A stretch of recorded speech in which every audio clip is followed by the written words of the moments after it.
যে ভাই পেয়ারা কত করে কেজি? পেয়ারা তো 100 টাকা। 100 টাকা কেজি। কলা কত? কলা স্যার 120 টাকা ডজন। 120 টাকা ডজন, অনেক বেশি বলতেছো। না স্যার কি কোন, বাজারে যে দরে বিক্রি করতেছে আমি তো সেম দরে বিক্রি করতেছি স্যার। 5-10 টাকা কম রাখো। না না স্যার, আমি 1 টাকা কম রাখছি না স্যার। আপনি যদি লন আমার এই দরে লইতে। আচ্ছা ঠিক আছে, 1 কেজি পেয়ারা দাও আর ঠিকভাবে দাম ধরো। ঠিক আছে স্যার, দিতেছি। ভাইজান, পেয়ারার কেজি কত? আপা 50 টাকা। আর কলার ডজন? কলা আপা আপনি 60 টাকা করে দিন ডজন। আচ্ছা ঠিক আছে, আপনি আমারে 1 কেজি পেয়ারা আর 1 ডজন কলা দেন। ঠিক আছে আপা, দিতেছি।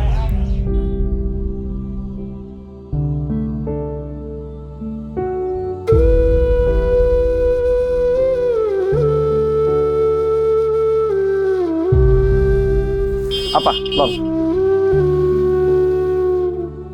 এই যে। ঠিক আছে আপা।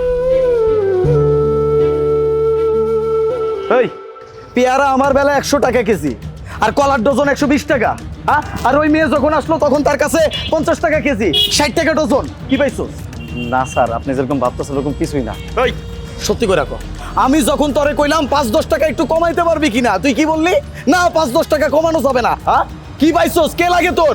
বউ লাগে? হ্যাঁ, মাইয়া মানুষ দেখা চক্কর চালাইতেছস। না না স্যার, বিশ্বাস করেন উনি আমার বোনও লাগে না, বউ লাগে না। কিছু লাগে না, তাহলে এই কাম করতেছস কেন? দেখ ভালোই ভালোই কইতাছিস, সত্যি কথা আমারে ক, নয়তো এখন পুলিশ কল করে এই যে স্ক্যাম করতেছস না, এটার জন্য কিন্তু তোরে থানায় বলুন। না না স্যার, পুলিশটা ফোন দিন না স্যার, আমি কইতাছি আপনি হাতটা সরান। স্যার ওই যে মায়াটা আমার দোকানে আইছিল, মায়াটা 3টা বাচ্চা আছে। কিছুদিন আগে মায়াটার স্বামী মারা যায়। এই আমগো মহল্লার ফ্যাক্টরিতে কাম করতো, আমগো বস্তিতেই থাকে স্যার। ওরা সব মিলে চিন্তা করলাম অসহায় 3টা বাচ্চা লয়ে কই যাইব। আমাগো এলাকার যারা দোকান সমিতির মালিক আছে সবাই মিলে চিন্তা করলাম যে কিছু একটা ব্যবস্থা করে দিই। সবাই সম্মতিও দিল যে কিছু টাকা করে জমাইয়া প্রত্যেক মাসে তারা দিন।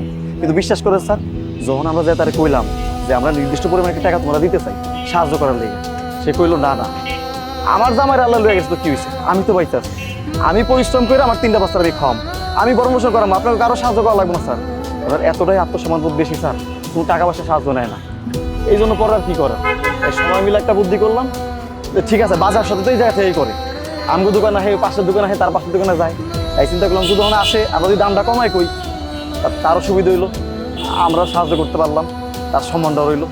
এই জন্য আর কি স্যার, উনি যখনই দোকানে আসে স্যার প্রত্যেকটা ফল সবজি যাই আছে এগুলোর দাম স্যার আমি অর্ধেক করে কই, যাতে মায়াটা স্যার চলতে পারে। 3টা সন্তান লইয়া স্যার এই যুগে বাজার সদাই করে চলা অনেক কঠিন স্যার, বাজারে যে কি দরদাম এটা তো আপনি ভালো মতোই জানেন। সরি ভাই, তুমি এত ভালো একটা কাজ করতেছো আর আমি তোমাকে না বুঝে তোমার গায়ে পর্যন্ত হাত তুলছি, সরি।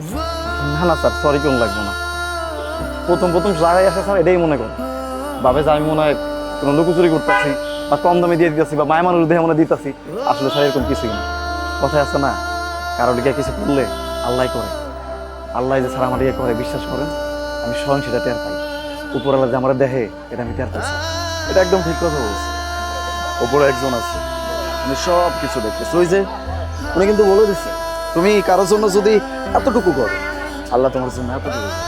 আর বিশ্বাস করেন স্যার, এই মায়াটা যেদিন আমার দোকান থেকে ফলমূল লয় ওই দিনে আল্লাহ কই থেকে যেন আমার অনেকগুলো কাস্টমার দিয়ে দিয়েছে।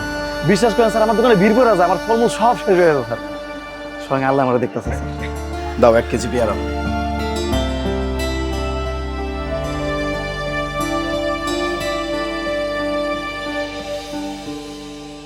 স্যার